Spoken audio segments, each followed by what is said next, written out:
Hey, good morning and welcome to Breakthrough Walls. I'm Ken Walls and I'm your host.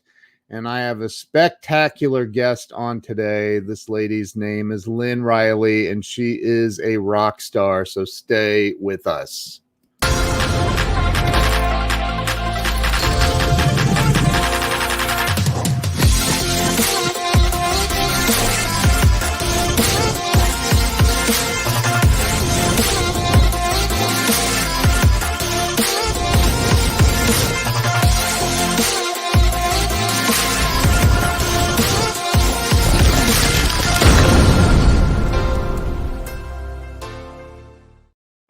And here we are. Let me bring Lynn on. Lynn, welcome to the show. Hi, Ken. Thanks for having me. I'm excited that you're here.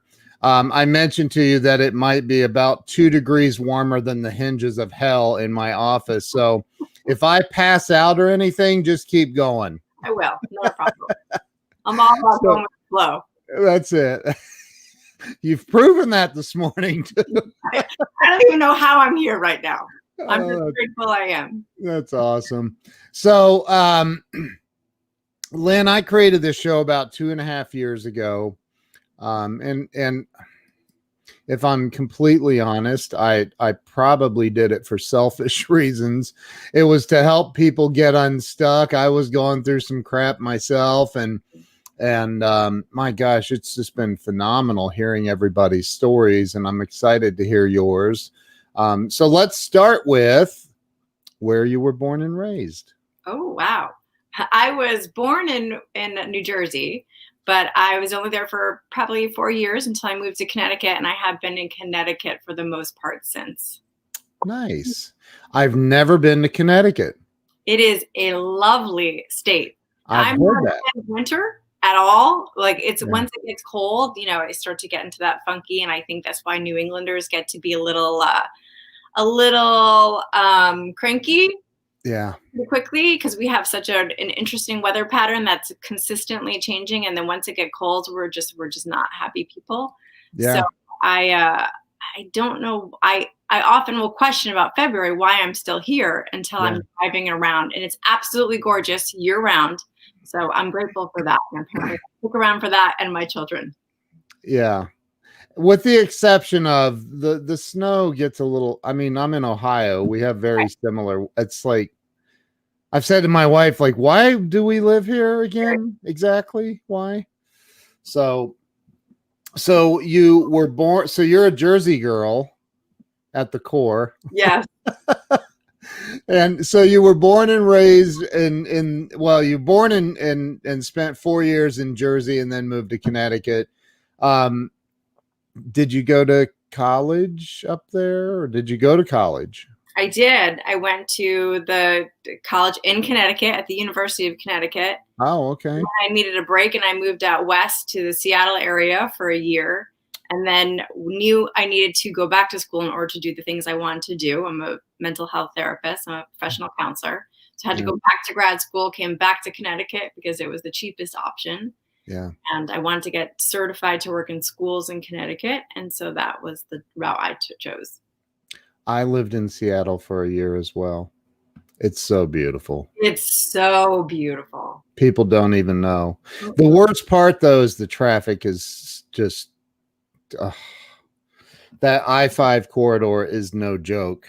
Yeah. So, so you go back, you get your graduate degree from the University of Connecticut? There I was, my master's program was at Central. You didn't have a program at the time. Gotcha. And then, okay, so we're in a book together, Crappy to Happy. Mm-hmm. Your story I just read this morning, and it's a phenomenal story. I'm going to pull it. I'm going to open up to, what page is it? There it is. 105. And it's called You, period. You're missing you. Mm-hmm. You're missing you. Mm-hmm. So, and I love the very first line, and it is, I don't know what you call this, the chapter subtitle. I knew to truly feel love from another, I first had to feel it for myself. So in this story, you talk about some things that occurred as a child that went on in your childhood. And I find it interesting because I had a bit of a, we'll just use the word tumultuous childhood myself. And I find it interesting that it seems like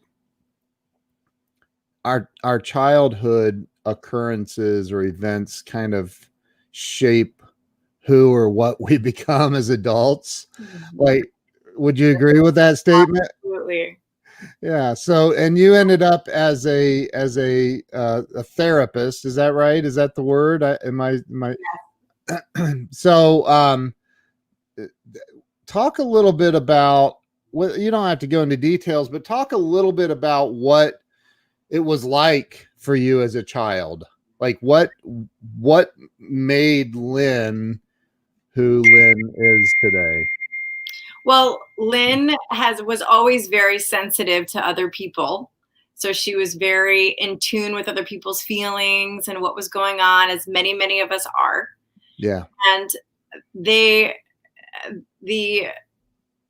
my early childhood experiences, I had a dad who was he was a workaholic, so he was not around a lot. I had a mom who had a diagnosed mental illness of bipolar, and she was home with my brother and I, and we really watched her, lived her ups and downs. So being a very sensitive person, living with that energy, kind of, that was my whole childhood really felt very chaotic. So, and that was, so that became a lot of my chaos junkie in me, that I got used to that adrenaline high and low. You know, life is pretty bipolar in itself, but when you're writing somebody else's, you get used to that. Yeah. And so that even now as an adult, I certainly, and as a therapist, see that my chaos junkie is drawn to things that are a little bit more chaotic, right? And that's part of the reason, like, I like to use my chaos junkie does well in my line of work, because I get to ride everybody else's train without it impacting me. I work very hard to not bring the chaos into my life, but sometimes it works itself out that anyway. Well, I mean, excuse me, and I know people that, I mean, I've been one of them. I'm not as much anymore, but I've been one of those people that it seems like I was able to create unconsciously. I don't think that any of us are consciously going, hey, let me stir some shit up. Pardon my language. But like unconsciously, I would create chaos because and I would get fired up about it too, and be all like, you don't understand. And like, right? Yeah. Can you relate to that? Oh my gosh. I've worked so much with myself for quite a while now. Yeah. And now I'm able to observe things a little bit easier in myself when the subconscious comes up, and I can hear like, well, I'm kind of bored. What shit can I shake up now? You know, and I'm in it. And I'll happen, right? And the next thing I know, I'm in some sort of like dramatic situation that I've created, or, you know, I'll go out and get lost somewhere just so I feel that tension, you know. And I'm a classic procrastinator, same thing. It's sort of like a comfort to be living in that state. So less and less over time now that I'm more aware of it. But man, I catch myself all the time going down that road. How do you, because I know a lot of people like that. I may have even been married to a couple of them like that in the past. But because, you know, a prophet is useless in his own town, I think is what Jesus said, something like that, right? So you can't like go to your spouse and go, hey, you know, you're kind of creating all this drama on your own, like, because that's a good way to end up in divorce court. But like, so how do you identify that and become aware of it? Because I think a lot of people are doing that and they're just not aware. It's like this election, man. I can get sucked into this craziness like big time and start, you know, but I start and then I'm like, nope, no, stop it now. So how do you identify that? How do you help people identify that they're doing that, or do you even help people Yeah, identify that? that is absolutely something. There's a lot of the work that I work with my clients is learning how to slow down and Yeah. to actually feel what you're experiencing instead of just going with it. Because what happens is if we find ourselves in this place where like, oh, here I am. I'm in that same cranky, irritable place. Like, why does it always look like this? Why am I always annoyed with my spouse? Or why are my kids always ticking me off? Why am I always in jobs that people treat me like garbage? So once we start to notice those patterns and that we're like always in this place of being unhappy, that's when it's time to pause and slow down and say, what's actually happening here? What Right. do I perceive is happening to me? And what is my reaction to it? What is my response to it? How am I inadvertently inviting that in? So that always starts with slowing down and beginning to notice your like actually how your body feels. We're very, very trained to ignore our bodies and ignore the senses. So somebody might ask you to do something, and the self-sacrificer in you, the people pleaser says, oh, I'm going to do that so they like me, and or so I can get ahead in this, but your body's like, don't do it. We don't want this. We can't put our energy there. And so there's like that disconnect there. So, but the fear says, do it, because then they'll love you and then they'll accept you and then you'll go forward and all that stuff. And so we end up going that route. Yeah. That's unconscious, right? And even though our body's like, no, I'm exhausted, I'm tired, I need a nap, I need whatever, we ignore the body and do it anyway, and then repeat the cycle. One of my favorite books that I recommend, I do coaching, and I recommend this book, not just in coaching, but in my live streams and everything else. And that is The 4 Agreements by Don Miguel Ruiz. And in the beginning of that book, he talks about, have you read it? I have not. Okay. He talks about the programming of the human, and it's amazing. We come out of the womb and we have somebody right there to teach us the way of the world, to teach us what to think religiously, politically, how we should behave. If you're a good girl, you get rewarded. If you're a bad girl, you get punished. Right. You go through all of this programming by parents, siblings, teachers, preachers, priests, rabbis, and then we come out as an adult and wonder why I think that there's this duality that a lot of us experience where it's like, I don't really know that I believe all that, right? But do you find that people deny their own what's the word I'm looking for? Their True. own ability to think. Oh. Right? Yeah. Yes. Their own feelings. Right. Yeah. There's a lot of violating ourselves. Right. So we might, and like, I'll go back to the body, right? Because the body's a really great indicator to actually just to show you how you feel. But we ignore that a lot. We're so disconnected from that. Right. So, Right. Somebody might be talking about, you might be sitting in a room and someone's talking about somebody else, and everything in your body's like, oh, this feels uncomfortable. I don't really want to be doing this right now. But you want that other person, you want to be on their team. You want them to like you. And so you say, yeah, right. I remember when he did that or she did that. And you jump in, even though everything in your body's like, oh gosh, this feels gross. But we do it anyway. Because again, we're trained by fear. We're living by it. So our fear of rejection, that person's going to reject me if I say something different than them, has us, betraying ourselves over and over and over again. Tony Robbins talks a lot about our belief systems, and again, I think as children, it's very difficult to form our own belief systems. Mm-hmm. Right. And I've read and studied that by the age of 5 or 7 or whatever the age is, that you're pretty much set for life. Mm-hmm. It's like, what? So and my wife and I have considered those first few years with our daughter, like, are the most crucial. And so, what do you find? How do you help people? Or do you help people break those patterns, those belief systems that what's it called? Cognitive dissonance. How do you help people break that and maybe see the world through a new paradigm? I do. I help them with that because I'm really a pro at identifying a pattern.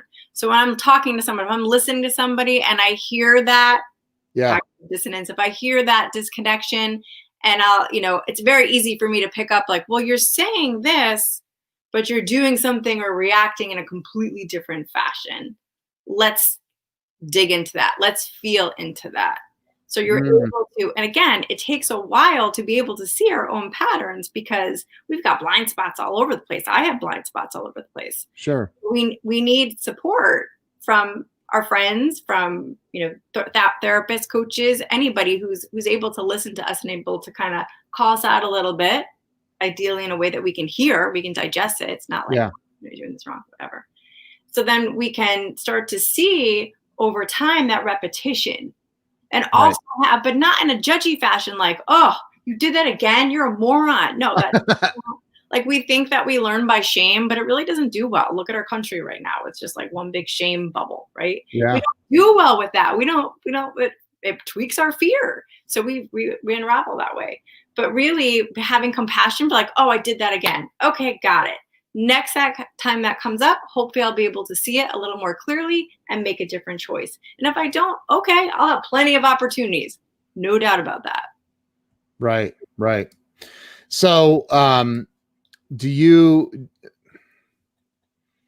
I talk about this very topic a lot. I don't know if you know my story or not, but I'm a recovered alcoholic with 18 years of sobriety. And so, I can remember like denial, like is not a river in Egypt, but I thought that everybody else was the problem, that, I remember my, well, I won't go into who it was, but somebody said, pick me or the alcohol. And I'm like, you're the reason I drink so much, you know?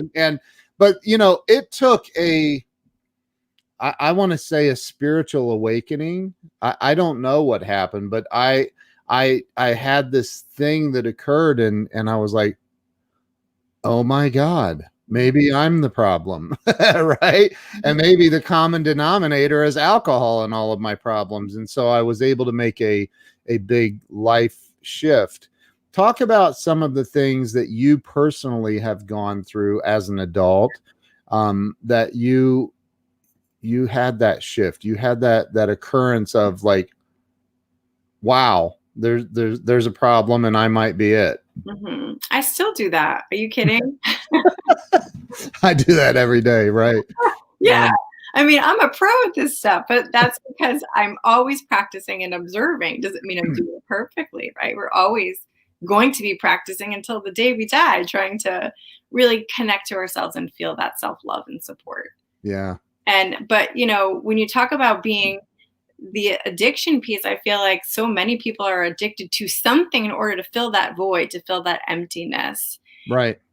And in my own life, I definitely can see the chaos addiction or because I am a recovering, people pleaser, or not even a people pleaser. That's not even it for me right now. I notice that still, if I'm avoiding something in myself, I will put my energy into somebody else or another situation, or like, oh, my kids are having this problem, I've got to fix this. That fixer part is very much an avoider. So recognizing that my need to fix is usually an avoidance of sitting with me or feeling my feelings or feeling the discomfort. Right. During this time period, the anxiety this week is like ridiculous. It's through the roof. And so I'm like, okay, through the day I feel calm. And then next thing I know, I'm like, commenting against somebody's comment that I think is racist. And I'm like, here we go again, get all the juices going. Right. And bam, right back in. And then I've got to tell myself again. So that's the kind of the stuff I see. We avoid with all kinds of things. I also have the benefit of a dual diagnosis of being an alcoholic and a codependent. So I went to Al-Anon, where wine is a verb. But I went to I shouldn't have said that, but I went to Al-Anon because like I found myself in these, you know, situations or relationships where it was like, well, you know, I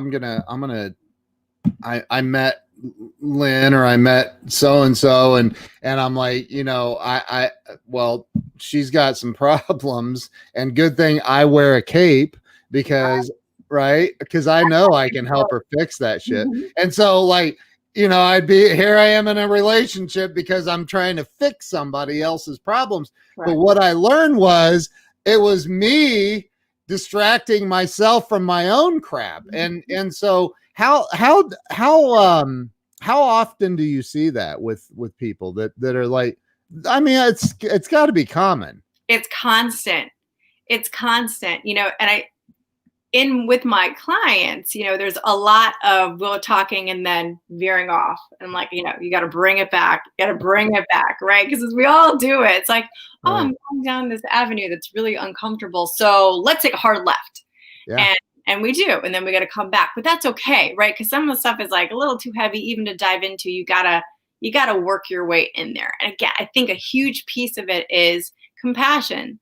And that's something I'm still learning because I wasn't trained in that. All the things that we're talking about is the conditioning and the comparison. I mean, talk about like when you're born, you said it right off the bat, you come out and somebody's comparing you. Well, that one's 5 pounds and that one's 7 pounds. Who gives a shit how much you weigh at birth? Like, what does that mean? Right. You know, that's average and that's normal. According to what?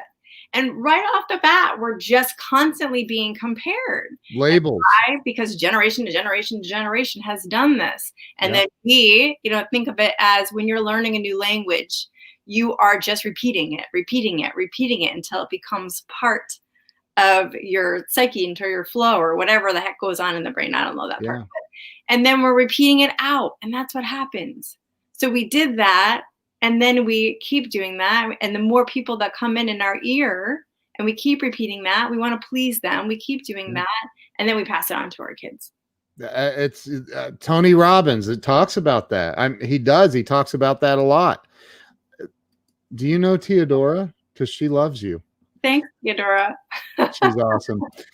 So he talks about that, you know, our belief systems are established through repetition, and I talk a lot about self-talk, self-conversation, you know, affirmations. I learned 17 years ago about meditation, and at first I was like, well, that's not biblical, and Jesus wouldn't like that, and you're going to hell, you meditator.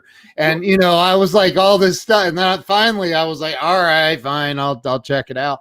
And since then I've meditated every day of my life for 17 years, and I won't miss a day of meditation. It just not real for me. And so do you talk to your client? I mean, you're a highly educated therapist. Do you talk about meditation? Because that doesn't seem like it's part of the education.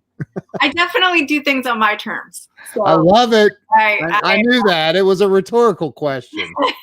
Yeah. I mean, day one, everybody gets homework. We're always practicing. We're always moving forward. I'm always encouraging. I'm also an energy therapist, so talking about how emotions and mental patterns sit in the body. So movement moves energy and connects back to self. Meditation moves energy and connects back to self. Those are, you know, being aware of that stuff and looking at what do you want in your life. All those things connect us back to self, because most of the time we're focusing on what we don't want versus what we do. Amen.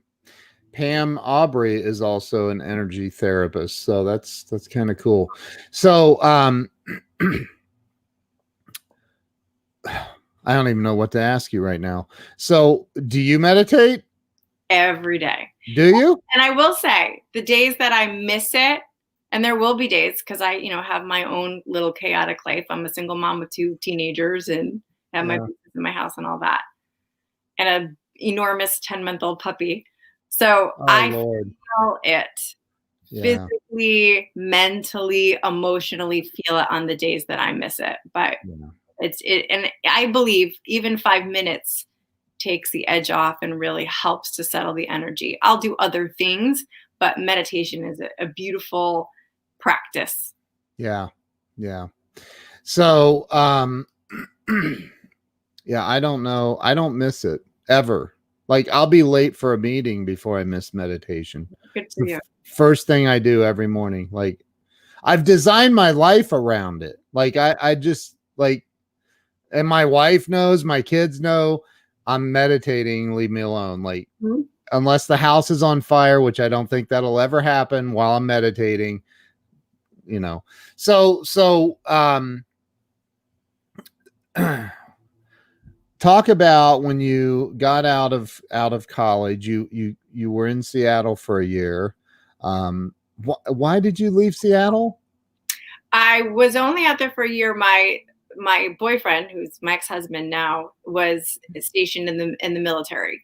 So Oh, okay. now I needed a break, took the year off, wanted to go live a little bit, Yeah, and did. got it. So you on a military base out there? No, I didn't want Oh, anything to do with that. oh, I got you. I was Again, like, that's all of Tacoma. my terms. Huh? Had a very nice apartment, about 45 minutes away. Yeah. Where did you live out there? I'm curious. I was actually not in Seattle. He was stationed in Whidbey Island. So Oh yeah. gorgeous, right? So right in between Vancouver and Seattle. It was That's up where, isn't that where Officer and a Gentleman was filmed? Oh, I don't even know. I think it was. Yeah. So I've been out there. It's gorgeous. Mm-hmm. So you were out in Seattle, you come back to Connecticut, you get your master's degree, and you decide that you're what'd you do? Did you go to work? Counseling. Yep. I did school counseling for 14 years. Oh, wow. I really wanted to work with kids. And because I had, my mother took her life when I was 14. So I have always been drawn to support kids. Because she took her life? She did. Did I read that did I skip that part? Is that in the book? It's dramatic. Is that in the book? Why? I'm being dramatic. Did I miss that? No, I'm saying it's a dramatic story. I'm sure I didn't present it that dramatically, so it's maybe you missed it. And it's okay. I need to improve my speed reading skills, apparently. So I did not see that part. Your mother took her life when you were 14 years old. Yeah. My gosh. That had to have left a mark. Oh, sure. Yeah, absolutely. But it also was one of those experiences that I can remember being a teenager and saying to myself as a teenager, remarkably, I'm going to use this experience for good. I'm going to find a way to make this work for me and to help other people. And I didn't know what that was going to look like. I didn't even know, being a counselor was a thing until I heard it in school. People were, talk to other people. And I was like, what? I'm in. Like, I do that. It was like my natural skill. So what age group were the kids? 14? High school kids. So 9 through 12. And I loved working with kids. I still like working with kids, but now I'm in private practice. So I like to keep my kids' hours, and now I have teenagers. So I like to be available for them. I know that people will talk about it's really important to be home with kids when they're little, which I don't disagree with. But at these, teenage years are equally formative. They're constantly paying attention, and they actually still need a lot of attention. Yeah. And to have that stable home base. So it's important to me to be that for my kids. I have a 14-year-old daughter with my ex, and she texted me yesterday and asked me if I would come and get her and teach her how to drive. Take her I said, sure. Why not? Yeah. I mean, she'll be 15 in a couple months, and 6 months from. So I took her to a big parking lot and let her drive my car, and she was like, all just stoked and fired up about it. I love what you're doing. I got to tell you that, and I'm friends with her. I don't know if she watches my show or not, but there was a lady that I went to as a teenager because of the tumultuousness of my childhood. I was in counseling for 4 years as a teenager, and this woman saved my life. I'm not kidding you. She saved my life. Now, I still became a raging alcoholic for many years, but Sure. the seeds that she planted, the love that she showed me as a kid, like when I wrote my book a few years ago and it became a #1 bestseller, she actually bought a copy of my book and I didn't know, right? And she sends me a message after reading the book and just about how proud she was of me. I'm thinking, you have no idea what I went through though after we left counseling. Like, but I look back on that at 52 years old and I think, man, that was so important because she planned, and she was private practice, right? Mm-hmm. There was a counselor in high school, however, that they called me in. Now this was guidance counselor. I don't know if you were something different or what, but No, that it is. They call it school counselor now. okay. It is. So you get Same the thing. full gamut. Yep. Yeah. So they called me in and said in my senior year and said, you didn't get a biology credit in 10th grade. And I go, yeah, that was kind of a bullshit class. I hated it. And I'm never dissecting a frog again. So let's just move on from all this. And they wouldn't let me graduate. They wanted me to come back for a whole nother year. And I said, I'm out of here. Bye. And I walked out. I literally walked out and never went back, never got a GED because I felt like if I do that, that's an admission of failure. I'm I'm not about that. And so I think that what you're doing, even when you were doing the high school counselor thing, like you are impacting these youth, the youth of our world. And it can go one of two ways because the guidance counselor in high school wasn't as sweet as my counselor. In fact, he was a bit of a jerk. So, have you had any kids come back to you as adults and say, you really impacted my life. You changed it. Yeah. I mean, I did therapeutic groups with kids in the school that I worked in. I ran an anti-bullying program. So anything that I felt drawn to do, because I didn't want to just do the regular, again, I need a lot of action. So I couldn't just do the regular job. You got to go do stuff and be impactful. Right. So yes, I definitely have had that experience on repeat. I still see kids in the area. It's always nice when they remember me and the work that they did with me. So I'm grateful for that. But, for me, I do it because I want to be dramatic and say I have to, but I have to. It's who I am. Really? Yeah, absolutely. Why? Why do you have to? I don't know. There's like this burning desire. Yeah. And maybe that's my addiction. I don't know. But like I have such a big heart that needs to be expressed. And I've learned so much over time that I need to share it. It's like a need at this point. Otherwise, I think like I had, between leaving my school job and going into private practice, I had actually left that job, had no good plan, but I felt in my gut it was time to go and do other things. And in that year, I can remember like talking to my friends who were therapists. I was like, tell me what's going on, like a junkie, like what's going on with your clients? What do you need help with?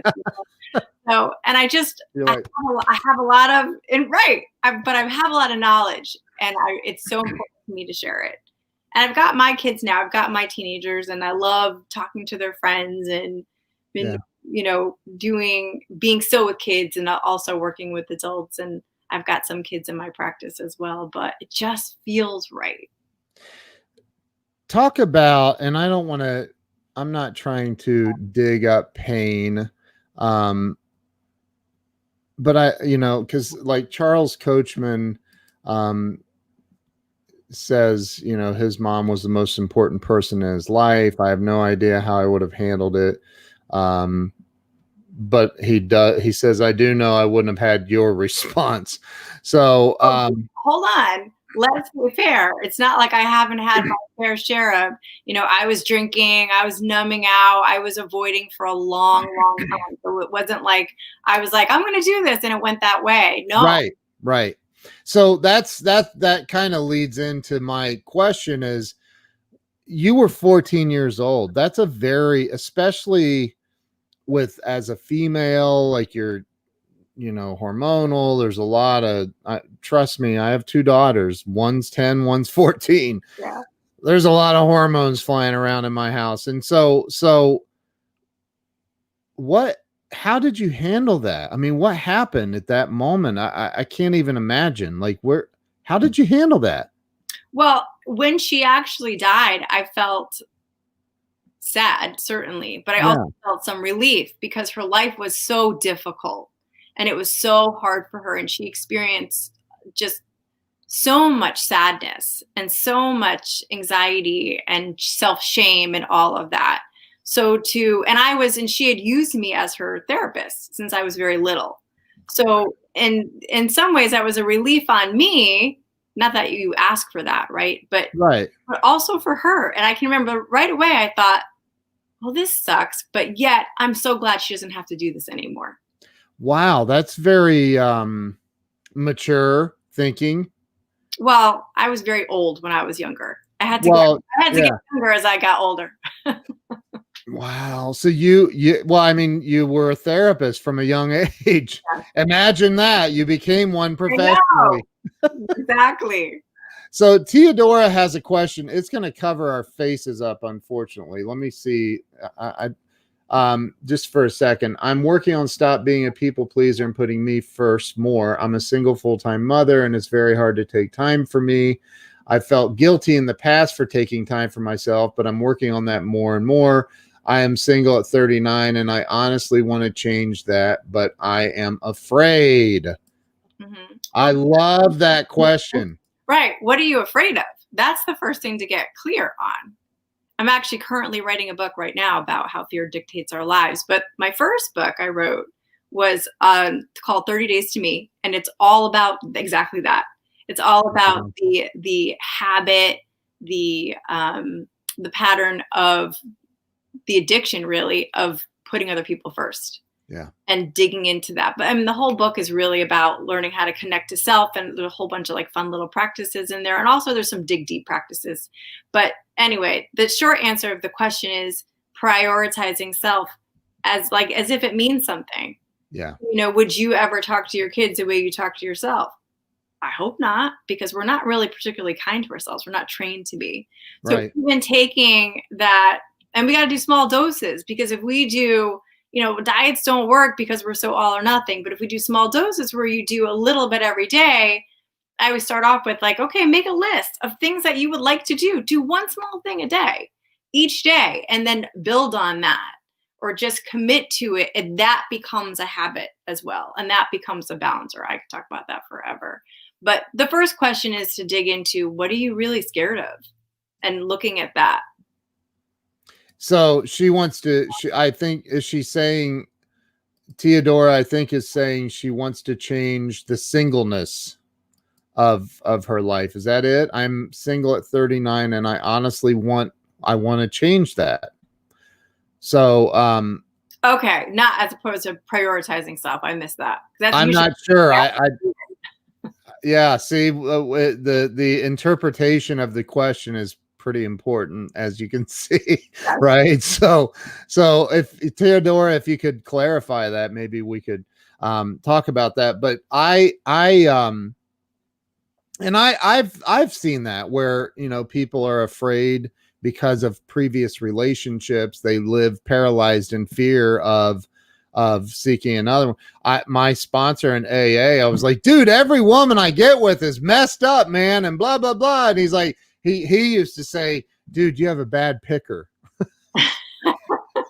I'd say, according to the evidence, you may be right, and so what about the people who are living in that fear, the paralyzation of, I had somebody cheat on me, or this happened, or that happened, or I just don't trust my ability to find the right person.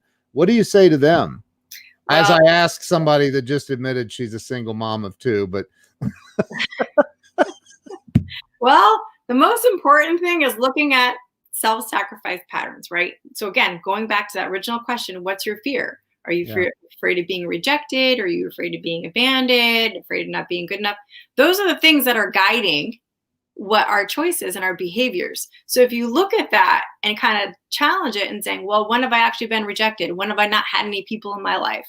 When have I not been loved by somebody? It doesn't actually happen, right? And when we move on from relationships, because those relationships are time to move on to something new. And that's a great thing. Yeah. So the other piece, and when looking at that fear, then we can start looking at what are our boundaries? How do I prioritize other people as opposed to myself? I just had this conversation with my 17-year-old, because it starts really early, and we just practice that over and over again. And she was saying, like, it's really difficult for me because I want people to like me. I said, absolutely. I still want people to like me, but I will tell you, if it's not something you sit with now and challenge just a little bit, you will have a lifetime of disappointment. Yeah. And setting yourself up in these situations over and over and over again. It's so, true. And that's what happens. We end up in these relationships where we're putting other people's needs first, and your picker's not broken. It's not that. It's actually just, it's a habit of putting other people first because you're afraid of putting yourself first. You're afraid of asking for your needs. And again, it's not always putting, because relationships are balanced, right? We're always going to be, someone's going to be giving and taking, but it's learning how to balance that giving and taking from the beginning. A lot of times people will say, well, I walked in and this person, like, they needed to be loved. And so I poured all that love into them because giving love feels good to me. Absolutely. What did you get in return? I got appreciation. Wonderful. And that feels good. So that's receiving. But if that's the entirety of your relationship where you're giving and they're receiving, what ends up happening is the person who's used to receiving all the time, that will start to get old. They want more. Give me more of the juice. Give me more love. And that becomes where it's not good enough. And then the person who's giving also feels like that's not good enough. And so now we've got resentment, and there dissolves the relationship. Do you, Charles Coachman says, after 38 years, I think my wife has broke my picker. He's been married a long time. That's awesome.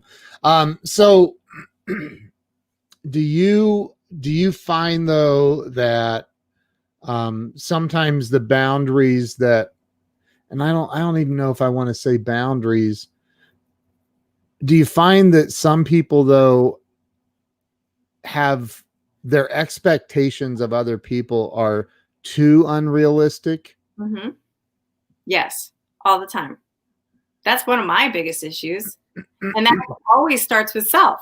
So if you were starting back early on, right? If you've got a lot of criticism that you've been conditioned with, then you're constantly judging yourself. All of us overachievers in the world who just can't, nothing's enough. Then that transfers into our relationships where we expect so much from ourselves, which we usually can't meet. And we expect that from our partners as well, which they can't meet. So there's a lot of, in order to, at least from my experiences now, not in my previous marriage, but learning a lot since then, I wish I knew that stuff then, is being able to communicate your needs and being able to communicate your fears and being able to be vulnerable. And vulnerability as a strength as opposed to a weakness. Because if we can be vulnerable, our hearts can speak to each other's hearts, and then we can learn to support each other and take turns in that. I love that. Scott Peck wrote a book called The Road Less Traveled, and he talks about the definition of love. I think it's actually chapter 7. I may have read that chapter 3,000 or 4,000 times. Because when you're messed up, you want to figure out, like, especially once you realize you're messed up, that's the trick, is going, hey, I'm a whack job and I got to figure this out. So, but he says that, and I'm going to paraphrase, but he says, that people associate love with a feeling. And I think I did forever, right? Like, and then, because eventually it all gets old.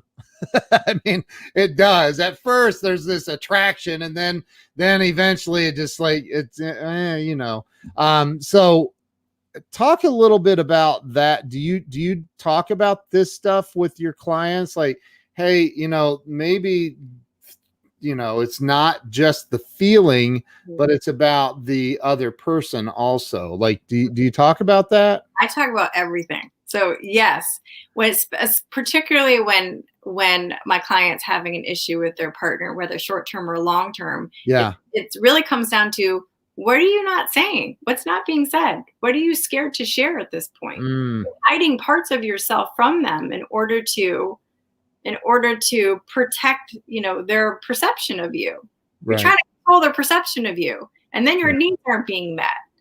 Right. So until you decide to, one, be honest with yourself and then honest with your partner, that's going to perpetuate, and that's going to go in that same cycle, and nobody's going to really say what they're really thinking, and just kind of do all of our little passive aggressive moves, or be silenced, or all the different defense tactics we use. I've been called the king of passive aggressive, just so you know. That's what my kids say about me. Oh, really? And I have very direct communication with my kids, but then I'll say something to them. They're like, "You did it again." I'm like, "Damn." So, I guess when you were, so you worked in the school system for 14 years, and you left, and is that when you started your private practice? Yes. Did you immediately replace your income? No, I was completely broke for a year. I was on aid. I mean, I wasn't sure. And, it's so interesting, because right before I got divorced, and actually I was moving into a new house, and in that process, I actually was about to get divorced.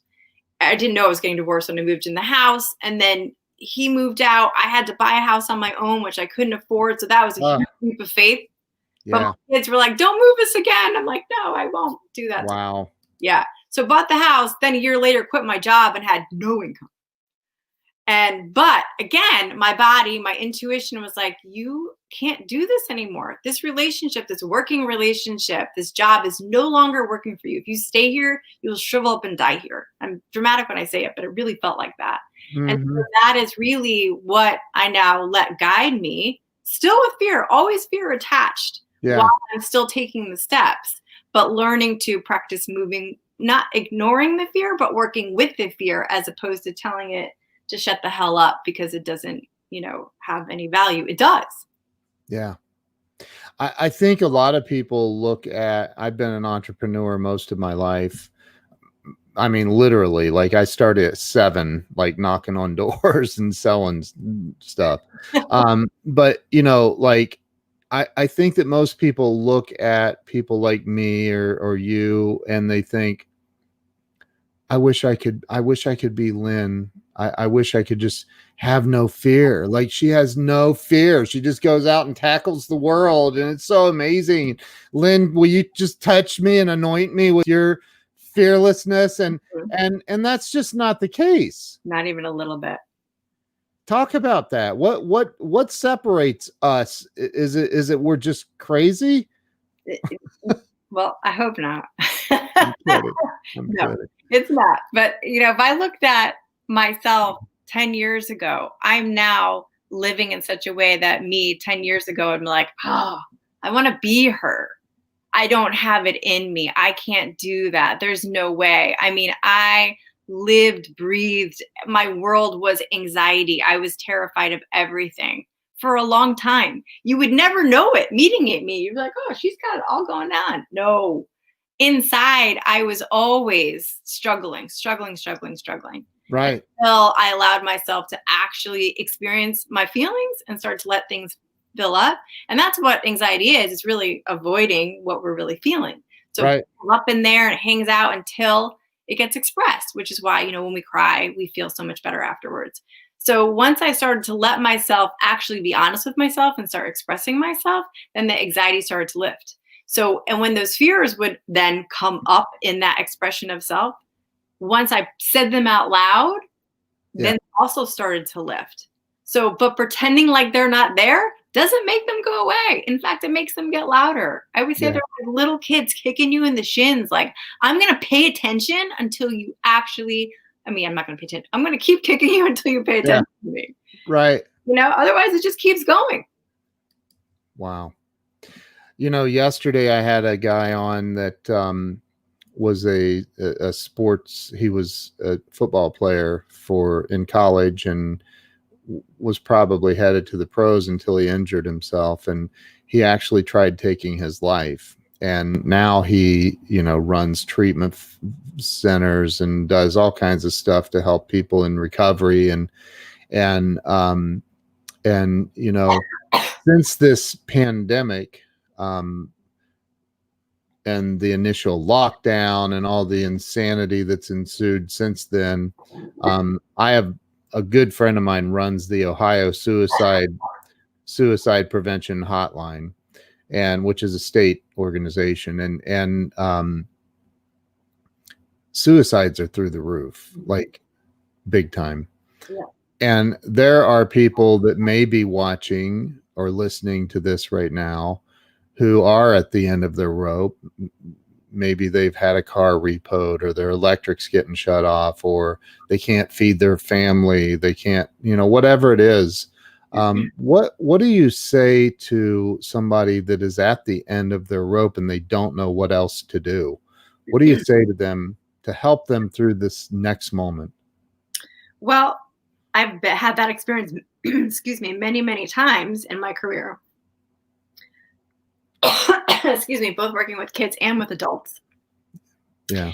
And the primary thing is to keep talking, to keep expressing, to keep feeling, because excuse me, even if you're choking on water, you're choking on your just keep talking.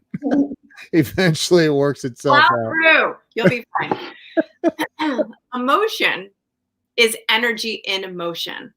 And so when we push it down, it gets stuck there. But really, it's asking to be moved. It's asking to keep being expressed, to keep coming up. That's how we keep our flow.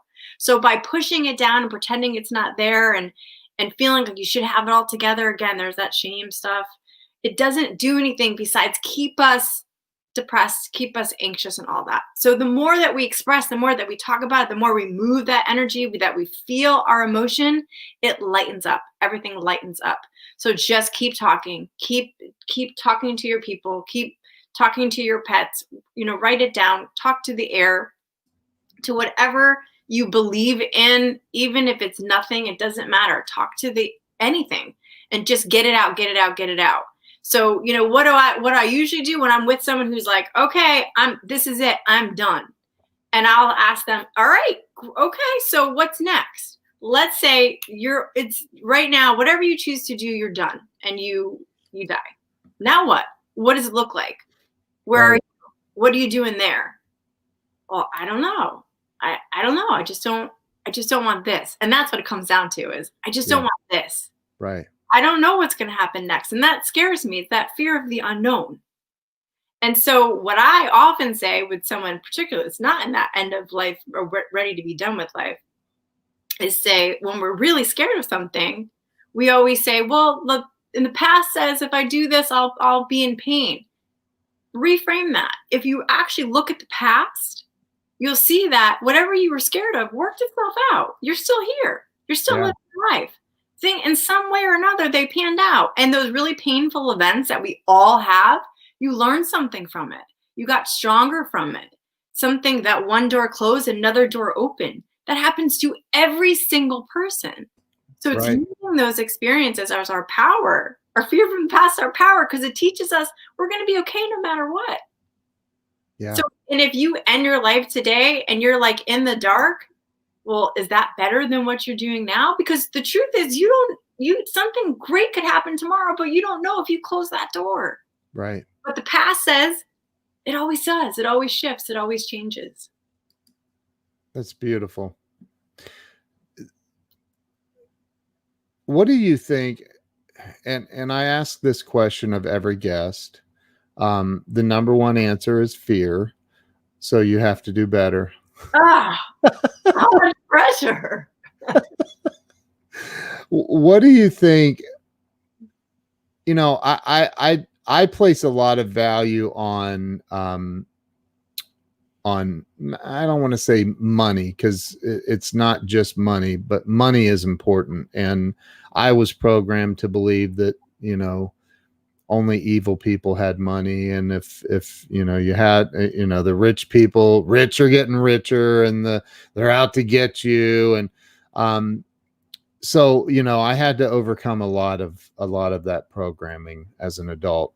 What do you think holds most people back from success? And I know they're not necessarily related, but happiness and freedom in life. So my belief is we are all here to experience love in all kinds of formats, right? We're here to give love and we're here to receive love. So anytime a situation comes in where you feel like that love might be taken away, it stops us in our tracks. So if you feel like, if I take this step forward, I might be rejected, or I might not have enough of what I need, or people might judge me, or whatever that is, we stop because we think love is being taken away from us. And that kind of goes back to the people pleaser stuff too, right? We think, oh, well, if I just do this, they'll continue to love me. And if I stop doing that, then they might not love me anymore. I won't have that experience and I won't have that feeling. So we're always fighting for love in so many ways. So you think that's it? Just love. Yeah. It's like very cliche, you know, that's what makes the world go round, right? But if you really step back and look at things I remember having this moment one time thinking about intuition, and then I had this thought of love is patient, love is blind, you know, the Corinthians. Yeah. And I thought, wait, everyone says God is love, right? And love is, in that moment, I realized love is intuition. Love is the universe. Love is the driving force. Yeah. And people reject it because it sounds flowery. Like, that's not, you know, go get her enough, right? That's not power. Love doesn't sound powerful. Right. But that's really what we're striving for. Right. You know, you can have more things. You can be rich as anybody, right? And you can have all these things. Does that make you feel more loved? Does that make you feel more peaceful? No. So what are we really striving for? I believe to have that satisfaction feeling of love, and that reciprocal love, right? When are we mad? When we feel like someone's not loving us enough, or we feel like we're loving, you know, more than them. Yeah. Wow. I think that's what we're really craving. Wow. That's powerful. So you're writing a new book right now. What's the book? What are you really scared of? Digging into, the fears that actually are holding us back. Holding us back from what? Living.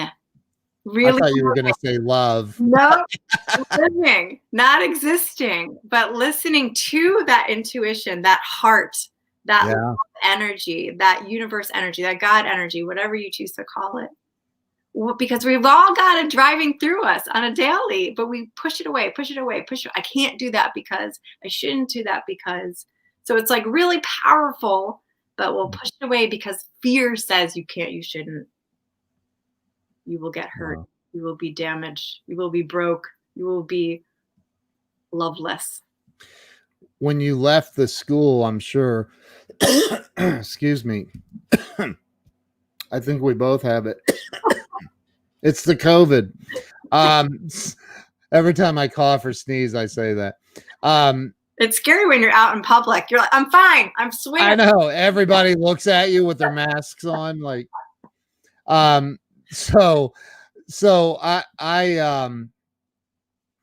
forget what I was saying. My gosh. Wow. I really want to read your next book for sure. I just speed read your story and Crappy to Happy. By the way, if you want to grab a copy of Crappy to Happy, it is on my Amazon store at kenwalls.shop, and Lynn's story is in there, and my story is in there, and a lot of other amazing authors' stories are in there. But then Lynn has, what's the first book you wrote? Was 30 Days to Me. 30 Days to Me. And that's about fear. It's actually all about connecting to self. So it's 30 days of bringing joy back into your life while you're learning to connect to your intuition and to yourself. That's awesome. And so now you're writing another book. Mhm. When's it going to be done? Oh my gosh. My goal is within the next 6 months, but it's one of those dig deep books, which means I have to dig deep in order to write it, right? We teach what we need to know. So there's a lot. I've had to retell my story and then feel all the feelings of that. I'm like, oh, I forgot about that memory, because that's what we do. We're good repressors. Barium. So as that comes up, then again, as the energy moves, we're actually able to connect again. So that's how the process goes, as you know, with writing as well. Yeah. Theodora just bought your book, it looks like. Or she just booked 30 days to me. Does that mean you bought the book, Theodora? Is that what that means? So I'm excited for you. It's actually, I mean, I'm biased, but it's a really good book. It was definitely intuitively driven. I go back and I'm like, damn, that's good. I'm going to do that again. I mean, isn't that's funny, because I've gone back and read parts of my book and I've gone, I wrote that? I know. Like, and what? I'm so smart. I can't believe that. I'm so smart. Yeah. I know, it's crazy though when you like, you know, and I've said this before, that writing a book is actually very, what's the word, cathartic. It's healing. Yeah. Because you do bring up when you're, especially if you're talking about stuff you've been through, which you should, if you're writing a book, you should be talking about that. But you know, you start writing about it and then you write about the solution, like, right. And you're like, well, okay, so this is the solution. I haven't necessarily practiced this, but I'm going to start now since I'm writing about it, right? So, you know, it's just weird. It's very, very, it's a healing process. It's really cool. It definitely is. And going back to your own work is also a healing process. What's that? Going back to your own work is also a healing process. It is. It is. And it's an amazing feeling when you get the author copies in and you open up your first book and you start reading it and cry. Yeah. Like, I was like, I've read thousands of books and there's mine. Oh my God. You know, I'm like crying like a little baby. It's so cool though. It's healing. It really is. I highly recommend it. So, where can everybody follow you? What's the best place social media wise? Facebook and Instagram is where I post the most. Okay. Lynn Reilly, you are a rock star. Wow. Living with Serendipity, by the way, that's actually what my page is. Living with Serendipity. Same with my website. So it's not Lynn Reilly, but that's what is the website address? I'll scroll it across the bottom. livingwithserendipity.com. So it's nice and long. Living. Found out serendipity. Serendipity.com. I got it. I know how to spell. I know, but it's one of those things. I know. Did I spell it right? You did. Serendipity. So livingwithserendipity.com. That's where you can go follow Lynn. Make sure that you sign up for her email list and buy everything she's selling. She's a single mom. She needs your money. I'm kidding. But buy everything she's selling anyway. So, and Pam, thank you for being on here. Thank you for everybody that's been on here and shared this out. Lynn, thank you so much for being a guest on the show. You're amazing. So, hang with me here for a second. I'm going to end the live stream, but hang on. I want to chat with you. So thank you all. Have a wonderful weekend. And Lynn, thank you. Thank you. Bye-bye.